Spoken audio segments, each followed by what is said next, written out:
When my daughter-in-law told me, very calmly, that I should stop coming to their house so often, I did not cry. I smiled. I nodded my head slowly, as if she had said something reasonable, as if my heart had not just slipped quietly from its place. Inside, my chest felt tight, but my face stayed gentle, because by that time I had already learned something important. Sometimes the deepest pain does not come with shouting. It comes with polite words and soft voices. I remember standing near their doorway, holding my small handbag with both hands. My fingers were shaking, but I kept them still. I did not want her to notice. She stood there with her arms crossed loosely, not angry, not rude, just firm. My son was in the other room. He did not come out. That hurt more than anything she said. I had raised that boy with my own hands. I had wiped his tears. I had stayed awake during his fevers. I had prayed for him every single day of my life. And yet at that moment, I felt like a stranger, like someone who had overstayed her welcome. What people do not understand is this. A son is not taken away in one day. It happens slowly, so slowly that you keep telling yourself everything is fine. One changed tone, one missed call, one small sentence that stays in your mind at night. This is not a story of anger or revenge. I do not hate my daughter-in-law. This is a story of quiet loss, of watching your place in your child's life become smaller and smaller until one day you are no longer sure where you belong. This is my story. I had only one child, a son. His name is Raul.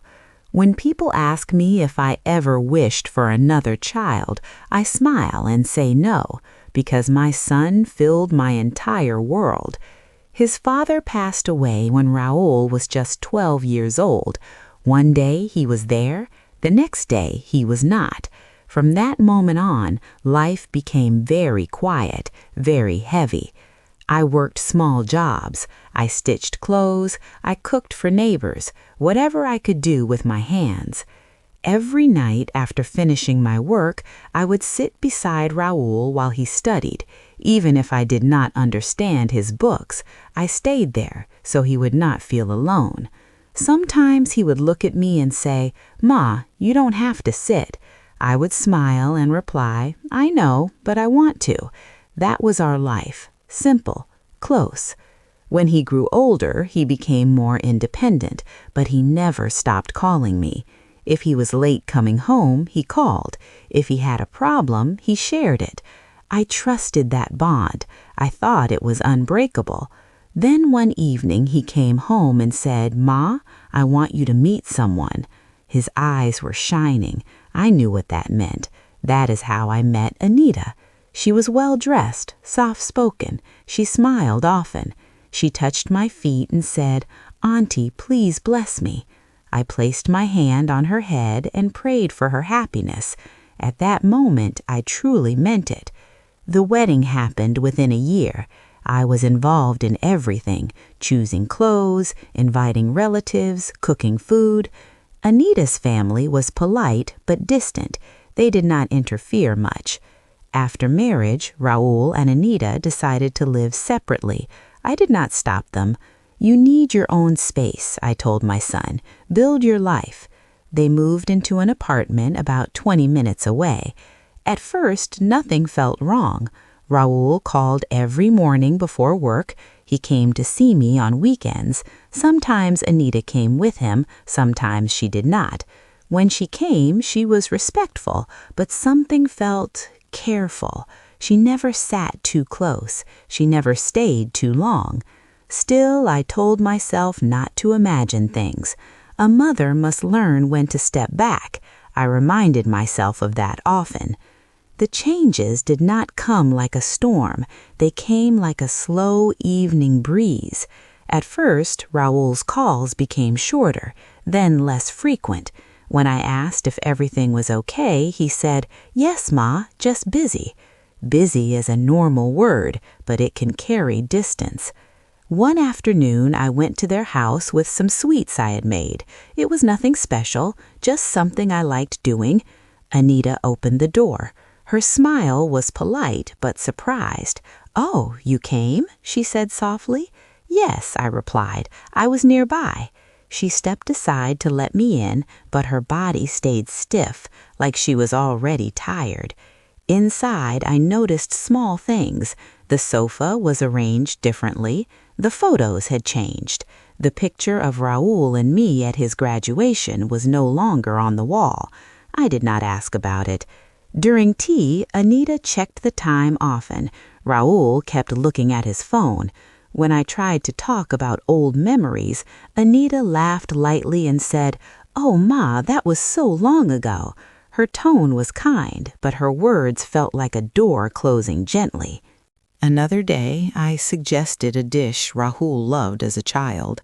She smiled and said, "He doesn't eat that anymore." Rahul did not correct her. That silence stayed with me. Slowly, I noticed that when I spoke, Anita would answer for him. When I asked him a question, she would reply first. Not rudely, never rudely, just smoothly. One evening, while leaving, I heard her say to him softly, "You should tell her to call before coming." She did not know I heard. From that day, I started calling before visiting. Then I started visiting less. Then I started waiting. And waiting can feel very lonely. As time passed, I began to change without even realizing it. I stopped calling my son early in the morning. I did not want to disturb him. That is what I told myself. When I picked up the phone, I would stare at his name for a long time. Then I would put the phone down again. I started measuring my words. If I did call, I spoke quickly. I did not complain. I did not ask questions. "How are you?" "I'm fine." That's good. Short sentences. Safe sentences. Sometimes, after hanging up, I would sit quietly and wonder when our conversations had become so small. I remembered a time when Rahul used to talk without stopping, about his day, about his worries, about his dreams. Now, silence lived between us. One evening he called and said, "Ma, we're very busy these days. Don't feel bad if we don't come often." Don't feel bad. I smiled even though he could not see me. "I understand," I said. After the call ended, I sat on my bed and stared at the wall. Understanding does not mean it doesn't hurt. I began to notice something else, too. When relatives called me, they asked fewer questions about Rahul. Some of them even said, "Oh, we heard he doesn't visit much." I wondered who had told them that. Once, at a family function, Anita stood close to me and said softly, "You should rest more. You've done enough for him." Her words sounded caring, but her eyes did not. That night, I could not sleep. I kept thinking about that sentence, "You've done enough." Was love something that finished one day? I started to feel like a guest in my son's life. When I visited their home, I never stayed long. I watched the clock.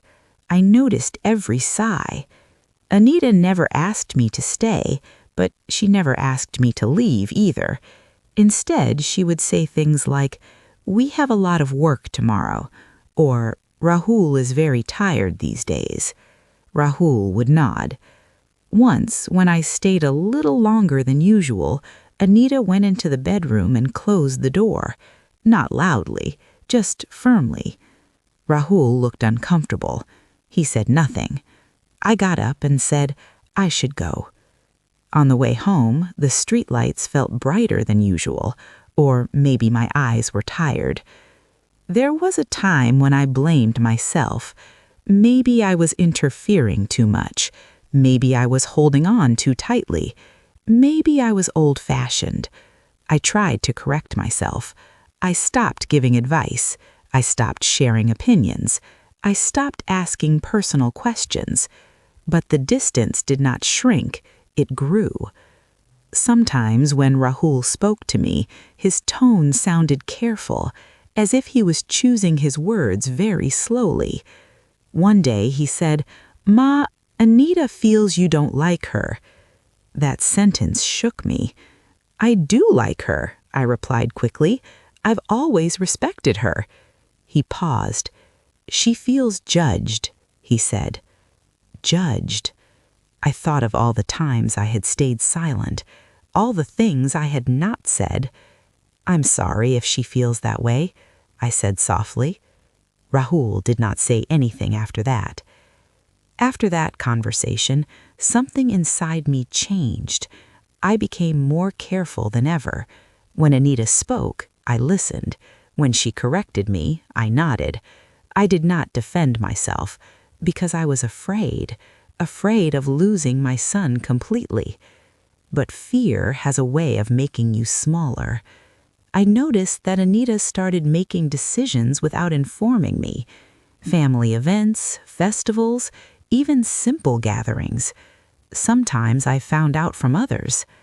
Once, during a festival, I waited all day for a call. The phone did not ring. Later that evening, I saw photos online. Rahul and Anita smiling, relatives around them. I sat quietly and ate my dinner alone. I told myself it was fine. They're young. They have their own life. Still, my heart felt heavy. Anita never raised her voice at me. She never insulted me openly. That is what made everything harder. Because when pain comes quietly, you cannot explain it to others. If she had shouted, people would understand. If she had been rude, I could point to it. But she was always polite, always smiling, always calm. And slowly, slowly, my son began to see me differently. Once, when I mentioned something from his childhood, he said, "Ma, you remember things wrong sometimes." That hurt. I remembered everything about his childhood because it was my life. Another time he said, "You worry too much." I used to worry because I loved. Now it sounded like a weakness. There came a day when Rahul did not call me for 2 weeks. I waited. I did not want to disturb him. Finally, I called. He answered after a few rings. "Ma?" he said, sounding surprised. "I was just checking on you," I said. He hesitated. "Everything's fine," he replied. "We've been busy." Busy again. After that call, I sat alone and asked myself a question I had been avoiding. Was I still needed? That question scared me more than anything. There is a moment in every long sadness when something inside you finally gives way. Not with noise, not with tears, just a deep tiredness. For me, that moment came on an ordinary afternoon. I had not seen my son for nearly 3 months. No visits, no short calls, sometimes none at all. One day I received a message from him. "Ma, can you come over tomorrow? Anita wants to talk." The words felt heavy. She wants to talk. I read the message many times. My hands felt cold. Still, I replied, yes. That night, I could not sleep. I kept wondering what I had done wrong. I went over every conversation in my mind, every visit, every word. In the morning, I cooked his favorite food, out of habit, out of hope. I dressed simply. I tied my hair neatly. I wanted to look calm. When I reached their house, Anita opened the door. She smiled. "Please come in," she said. Her voice was soft, too soft. Rahul was sitting on the sofa. He stood up briefly, then sat down. No hug, no smile. We all sat down. There was a long silence. Finally, Anita spoke. "Auntie, I hope you don't misunderstand me." I nodded. She took a deep breath. "I feel that things will be better if there are some boundaries." Boundaries. She explained slowly, calmly, that I visited too often, that my presence made her uncomfortable, that Rahul needed space. I looked at my son. He stared at the floor. I waited for him to say something, anything. He did not. Anita continued, "We don't want any negativity in our home." Negativity? I felt something tighten in my chest. "I never meant—" She raised her hand slightly, still smiling. "I know, you don't mean harm, but intentions and impact are different." I nodded, because what else could I do? Then she said the words that stayed with me. "Maybe it's better if you stop coming here for some time." Some time. I looked at my son. He finally looked at me, but his eyes were empty, tired. "Ma, let's just do this for peace." Peace. I smiled, even though he could not see me. "I understand," I said. After the call ended, I sat on my bed and stared at the wall. Understanding does not mean it doesn't hurt. I began to notice something else, too. When relatives called me, they asked fewer questions about Rahul. Some of them even said, "Oh, we heard he doesn't visit much." I wondered who had told them that.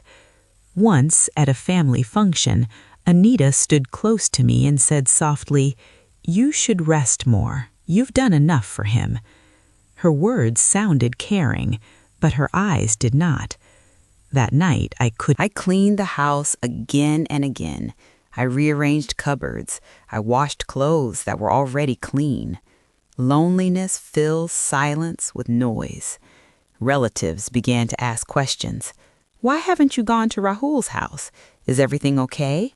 I smiled and said, "They're busy. Always busy." Inside, I felt invisible. During festivals, the pain felt sharper. The house felt too quiet. I cooked small portions. I lit lamps alone. Sometimes I imagined Rahul sitting across from me, laughing, talking. Then the image would fade. One evening, I received a message from a neighbor. I saw Rahul and Anita at the market. That was all. I did not reply. I sat quietly and realized something important. My son had not chosen this openly, but he had chosen it by staying silent, and silence can be a choice. That realization hurt more than anger ever could. I stopped waiting after that. Waiting keeps hope alive, and hope can be painful when it is one-sided. I focused on myself. I started going for walks in the morning. I joined a small prayer group. I spoke less about my son, not because I stopped loving him, but because speaking his name made my chest ache. Still, some nights I would wake up suddenly, and the first thought in my mind was always him. One night, months later, my phone rang. It was Rahul. I stared at the screen for a long time before answering. "Yes," I said. "Ma," he said softly, "how are you?" "I'm fine," I replied. A pause. "I've been busy," he said. Busy again. I did not ask anything. He spoke for a minute or two about work, about nothing important. Then he said, "Take care." The call ended. I placed the phone down gently. That was when I knew. The boy I raised was still alive somewhere inside him, but the man he had become was no longer mine to guide, and I had to accept that. Time has a strange way of passing when you are alone. Days feel long, years feel short. After that last phone call with my son, life settled into a quiet routine. I woke up early. I cooked simple meals. I went for walks. I spoke to neighbors. On the outside, I looked fine. Inside, I carried a soft ache that never fully left. I did not blame Anita anymore. Blame requires energy, and I was tired. I also stopped blaming my son. I understood something important during those lonely years. Love does not disappear, but people change. Sometimes they change because they are afraid, sometimes because they want peace at any cost. I told myself that Rahul had chosen the path that felt easier for him. That thought helped me sleep at night. Years passed. I grew older. My hair turned more gray. My steps became slower. I stopped expecting calls on festivals. I stopped waiting by the door. And slowly, without realizing it, I became stronger. Not louder, not harder, just quieter inside. I learned how to live with myself. There were days when I felt proud of that, and days when I felt deeply sad. Both feelings lived together. One afternoon, everything changed. I heard a knock on my door. I was not expecting anyone. When I opened it, Rahul was standing there, alone. He looked older, thinner, tired. For a moment, neither of us spoke. Then he said softly, "Ma." That single word opened something inside me. I stepped aside and let him in. He sat down slowly, like someone unsure of their place. I went to the kitchen and made tea. My hands were shaking, but I focused on the kettle. When I returned, he was looking at the old photos on the wall, the same ones that used to hang in my heart. "I should have come earlier," he said. I sat across from him. "Yes," I replied gently. He nodded. He nodded. "I made mistakes," he said. "I didn't see things clearly." I did not interrupt him. Sometimes silence is the kindest response. He told me everything, about the fights, about the pressure, about how slowly he had been pushed to choose. He said he thought he was keeping peace, but instead he lost himself. "I missed you," he said quietly, "but I didn't know how to come back." I listened. Every word landed softly. "I never stopped loving you," he added. I looked at him. "I know," I said, and I truly meant it. He apologized, not loudly, not dramatically, just honestly. "I'm sorry I stayed silent," he said. "I'm sorry I didn't protect you." Those words mattered, not because they changed the past, but because they healed something inside me. I placed my hand over his. "It's okay," I said. He looked up surprised. "You're not angry?" he asked. I smiled. "I was hurt," I said, "but anger needs strength, and I chose peace." He cried, quietly, like a child. I did not stop him. Some tears need to fall freely. We talked for a long time, about life, about regrets, about what cannot be changed. He did not promise anything. Neither did I. We did not speak much about Anita. That chapter did not need reopening. When he stood up to leave, he hesitated. "Can I come again?" he asked.